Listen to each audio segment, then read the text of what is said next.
Herzlich willkommen in der Aquarellschule LADFE. Ich bin Kerstin und schon wie die letzten Wochen malen wir zurzeit Weihnachtskarten. Weihnachtskarten sind eine gute Möglichkeit, selbstgemachte Geschenke zu kreieren. Ja, und da gibt es so viele verschiedene Motive. Zum einen sind da die ganzen weihnachtlich lichtvollen Naturmotive, inkludiert mit Stall und Sternenhimmel und so weiter, Wintertannen. Und dann gibt es natürlich auch die mehr stillebenartigen Geschichten von Glaskugeln am Baum oder ein lichtdurchflutetes Zimmer, was sich da in der Glaskugel dann sammelt, sozusagen zentriert, konzentriert. Ja, da gibt es verschiedene Effekte, da gibt es schwierigere und einfachere Möglichkeiten, das alles darzustellen, eher für Anfänger oder eher für Fortgeschrittene. Alles, was ich hier auf diesem Kanal produziere, versuche ich so aufzubereiten, dass auch Anfänger unter euch das gut schaffen können. Also ich wünsche mir einfach, dass ich euch anregen kann, mitreißen kann, inspirieren kann, Dinge zu tun mit dem Pinsel und der Farbe, schöne Bilder zu kreieren, die ihr vielleicht euch nicht einmal zugetraut hättet, dass ihr einfach so große Lust bekommt, auch etwas zu erschaffen. Ja, in diesem Sinne hier heute wieder zu den neuen Weihnachtskarten. Greift zum Pinsel und malt mit, macht eine Malstunde mit mir. Alles Gute beim Malen! Ja, lasst euch entführen in verzauberte Winterlandschaften und heilige Stimmungen. Ich arbeite heute wieder mit den Aquarellfarben von Viktoria Hilbrecht und habe noch, ihr seht auf der linken Seite, 2 Proben dazu genommen, also 2 Farben von Viktoria, wo ich keine Näpfchen habe, sondern nur kleine Pröbchen. Ich verwende ansonsten den Herbst-Aquarell-Farbkasten von ihr zum Thema Herbst und habe wie gesagt diese 3 zusätzlichen Farben. Da findet ihr die genauen Nummern unten in der Box. Ja, ich habe mir Farben angemischt auf der linken Seite auf meiner Palette bzw. auf meinem Tisch hier und habe mit einem Glas Farbe aufgenommen, dieses Glas einmal gedreht auf meinem Papier und mit Wasser und teilweise auch ein bisschen Farbe diese Glaskugeln zu wirklich gläsernen Kugeln gefüllt.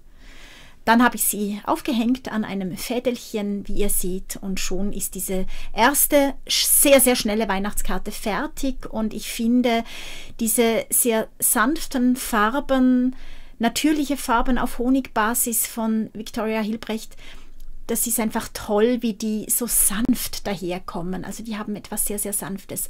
Unten habe ich jetzt ein Slate Grey Blue und ein Anthraquinone Blue genommen und dann hinein bin ich gegangen mit einem Hooker's Green. Alles mache ich mit dem Elastip, die Details mit dem Detailpinsel, da findet ihr auch die Nummern unten in der Box. Ein kleiner kurzer Einschub gerade jetzt. Ich möchte euch meinen Wandkalender, meinen druckfrischen Wandkalender 2024 vorstellen. Er ist hier. Ja, hier mein Kalender 2024. Ich zeige euch kurz ein paar Motive hier im Januar. Heimweg. Im Februar das Schneeglockenmädchen. Auch im März das Mädchen und der Fuchs. Hier die Wasservögel, eine Gruppe von Zwergen, zuletzt dann das Weihnachtsmotiv. Also alles schöne Bilder, die ihr ein ganzes Jahr genießen könnt. Ich freue mich, wenn ihr hineinschaut in meinen Shop unter www.ladfe.com. Greift zu! Ja, dieses Neonrot, das leuchtet sehr schön heraus aus diesem Slate Grey Blue und Anthraquinone Blue. Mit dem Hooker's Green als Tannenzweigen. Und ich habe dieselbe Technik angewendet wie oben bei den gläsernen Kugeln. Ich habe mir einfach zuerst ein bisschen diese Stelle noch einmal abgetupft aus dem noch feuchten Hintergrund, dass es da hell genug ist. Und dann auch wieder die Farbe dort aufgetragen mit dem Neonrot. Da findet ihr auch die Nummer unten in der Box. Das ist ein sehr leuchtendes Rot und ja, ihr habt gesehen, ich habe es jetzt noch einmal nachgezogen mit dem Glas, einfach, dass die Kugel einigermaßen rund daherkommt und die Karte unten links lasse ich jetzt erst einmal trocknen. Die oben links, die ist fertig, unten links werde ich noch was machen und jetzt nehme ich wieder ein Glas und trage mir mit einem Bleistift eine Kugel auf, also einen Kranz mehr oder weniger und nehme dann den Elastip und Oxide Green und Hooker's Green und natürlich auch Slate Grey Blue und male mir hier einen wunderschönen Kranz. Einfach immer in derselben Richtung die Nadeln malen. Ihr seht, es sieht aus wie ein wirklicher Nadelkranz und dann mit dieser Technik, die ich auch im Wasser verwende, mit diesen sehr, sehr angefeuchteten Spitzen des Pinsels könnt ihr einfach drüber gehen und habt sofort diese wunderschönen Nadeleffekte im Kranz. Unten verwendet ihr jetzt ein Slate Grey Blue und malt euch einen Hintergrund. Da kommt ein Tannenzapfen hin und da darf man ihn einfach so vorbereiten. Von links kommt ein Tannenzweig hinein, einfach mit einem Hooker's Green. Und ja, anschließend dann den Tannenzapfen gemalt. Ich ziehe hier noch mit einem Sepia Brown den Ast dazwischen. Auch den Elastip findet ihr in meinem Shop unter www.eladefee.com. Nun geht es weiter mit einem Sepia Brown und zwar malen wir uns jetzt mit einem Maestro Nummer 3 den Tannenzapfen hier vor dieses Slate Grey Blue und das tupfen wir, stricheln wir, machen helle, dunkle Stellen, mehr oder weniger Flecken und schon können wir es trocknen lassen, um dann später weiter zu tun. Mit diesem Neonrot, was ich vorher schon unten links verwendet habe, mache ich jetzt kleine Beeren in diesen grünen Kranz. Ihr erinnert euch an viele Videos von mir, wo ich über Komplementärfarben gesprochen habe. Deswegen nehmen wir dieses Rot zu diesem Grün. Das leuchtet einfach wunderschön hervor. Unten links geht es weiter, da malen wir jetzt über diese angedeuteten Tannenzweige, malen wir jetzt mit einem Sepia-Braun sozusagen das Rückgrat der Äste und dann mit Hooker's Green und teilweise auch Oxide Green, gerade wie ihr möchtet, oder auch einmal einem Slate Grey Blue oder einem Anthraquinone Blue, können wir hier jetzt die Tannennadeln an die Äste malen. Also mehr ins Detail gehen noch als vorher, wo wir es nur angedeutet hatten. Es sind vielleicht noch andere im Hintergrund. Es ist schön, wenn ihr da einfach, ihr könnt auch zwischen die ich jetzt schon gemalt habe, könnt ihr auch einfach angedeutete Äste noch im Hintergrund malen oder weitere Kugeln. Also da seid ihr wirklich sehr frei in dieser Gestaltung also da habt ihr so viele Möglichkeiten bei einem Zweig mit einer wunderschönen Glaskugel dran. Da kann man sich wirklich austoben und hat verschiedene Unikate, die relativ schnell gemalt sind. Ich gehe jetzt hier noch zur Kugel, mache noch ein paar Schattierungen, verblende das dann aber auch immer mal wieder. Das Ganze mache ich mit einem Maestro Nummer 3 von Da Vinci. Aber wie gesagt, die Materialien findet ihr unten in der Box. Die ganzen Hintergründe male ich mit meinem Elastip. Auch die schnellen Tannennadeln oder die aufs Feuchte gemalte Tannenzweige. Wie gesagt, auch dieser obere Kranz rein mit dem Elastip angelegt, auch diese Nadeln, die da so hervorleuchten noch oben drüber. Also das ist wirklich ein Zauberpinsel, dieser Elastip, und ihr findet ihn in meinem Shop unter www.eladefee.com. Die Glaskugel unten rechts, die nimmt immer mehr Form an, die leuchtet mittlerweile schon sehr schön. Ihr seht, ich mal eigentlich um ein Zentrum herum helle und dunkle, ja, man könnte fast sagen Flecken, und dadurch glänzt nachher diese Kugel im Rund. Also diese bekommt diese runde Oberfläche, dieses dreidimensionale, einfach durch diese runde Form und durch diese hellen und dunklen Spiegelungen, die in der Kugel sich fangen. Man kann sich da natürlich auch noch lang und breit austoben, das kann man noch viel genauer machen, ins Zeichnerische gehen. Diesen Anspruch habe ich hier nicht. Ich möchte einfach eine effektvolle, relativ flotte Weihnachtskarte kreieren, wo ihr nicht 3 Stunden sitzt, sondern vielleicht nur 10 Minuten und die ihr wirklich für viele eurer Freunde malen könnt in dieser Art, ähnlich in dieser Art mit verschiedenen Varianten.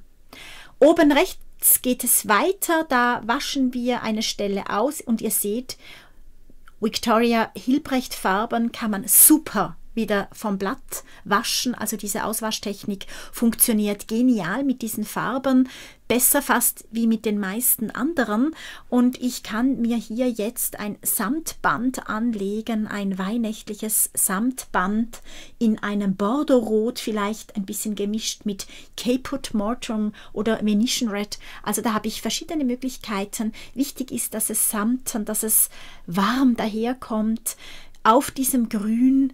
Also als Komplementärfarbe zu diesem Grün darf dieses Samtband hier schön über diesen Kranz hängen. Und ja, schon sehr, sehr bald ist diese obere Karte oben rechts auch fertig. Und wir haben dann noch unsere vielleicht aufwendigste Karte, den Tannenzapfen.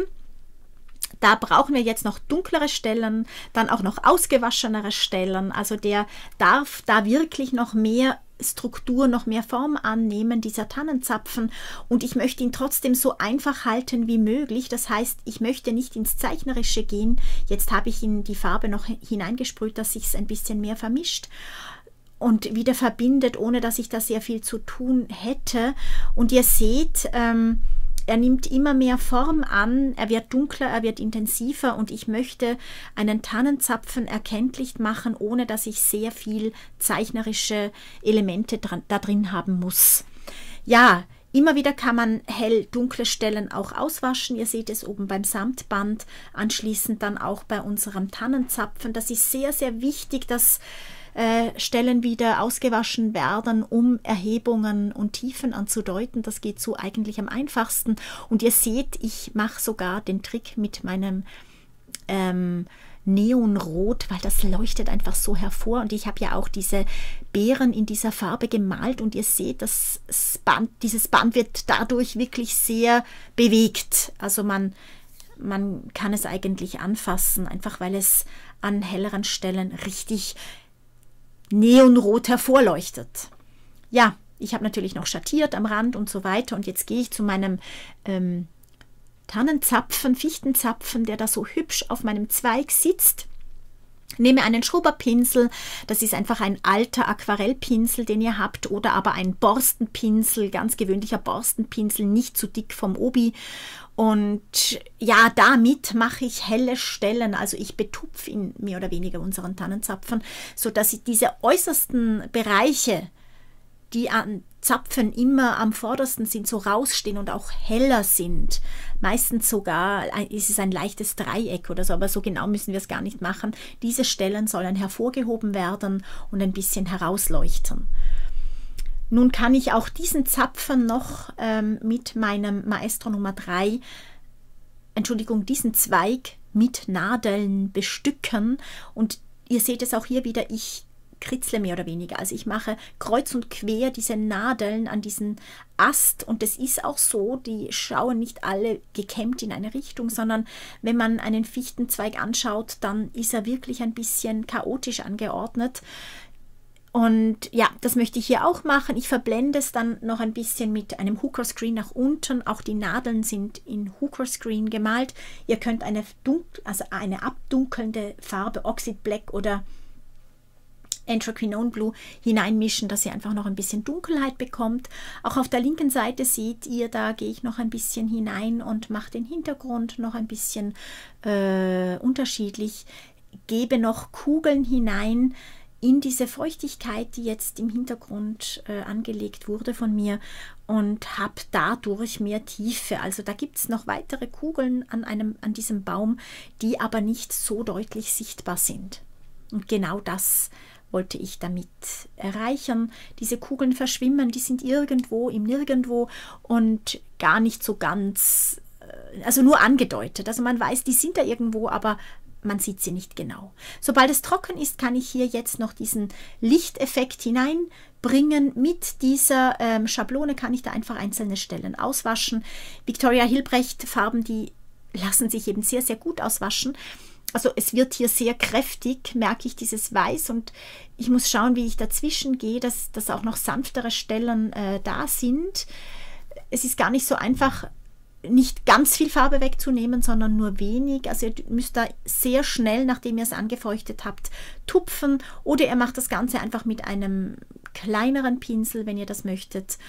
Das geht dann auch leichter. Hier auf der rechten Seite nehme ich jetzt ein Gold von Victoria Hilbrecht, das ist die Nummer 206, und damit grundiere ich noch diese helleren Stellen, die sollen natürlich nicht weiß sein, und auch den Außenbereich um dieses kleine Bild mit dem Tannenzapfen, das mache ich golden und verblende es auch ein bisschen in den Hintergrund hinein, sodass das wirklich eine Einheit wird, ein Ganzes wird hier. Diese Karte gemischt zwischen Gold, Slate Grey Blue und Hooker's Green. In der Mitte thront dieser schöne Zapfen, der jetzt richtig als Zapfen erkennbar ist, ohne dass ich wirklich gezeichnet hätte. Also das ist wirklich eine tolle Sache. Ich spritze noch ein bisschen drüber. Achtung, da die anderen Bilder abdecken, dass ihr nicht die Spritzer überall habt, und schon ist auch diese Karte unten rechts fertig. Wir nähern uns dem Ende unserer Malstunde. Ich hoffe, es hat euch sehr gefallen. Ich freue mich auf weitere Bilder mit euch. Hier oben rechts seht ihr jetzt auch, wie ich den Hintergrund anlege in einem Gold. Ihr wisst, früher im 16., 17. Jahrhundert, da wurde an heiligen Bildern immer ein goldener Hintergrund gemalt, und in der Weihnachtszeit lieben wir dieses Gold, und die meisten von uns jedenfalls, dieses warme Gold, dieses Glitzern, dieses Glänzen, und deswegen nütze ich das auch immer mal wieder in meinen Weihnachtskarten. Dieses schöne Gold. Ich versuche es euch zu zeigen, wie es hier so ein bisschen glänzt. Ja, man kann es erkennen an dieser Karte oben rechts, dass dieses Gold so ein bisschen herausglitzert. Ich wünsche euch eine ganz, ganz gute Zeit. Herzlichen Dank fürs Dabeisein. Ich habe hier rechts noch gezeigt, wie ihr die Schrift einfügen könnt in den Karten. Und ihr seht mich hier zum Schluss noch in unserer verzauberten Winterlandschaft. Nun aber endgültig alles Gute und bis bald. Tschüss!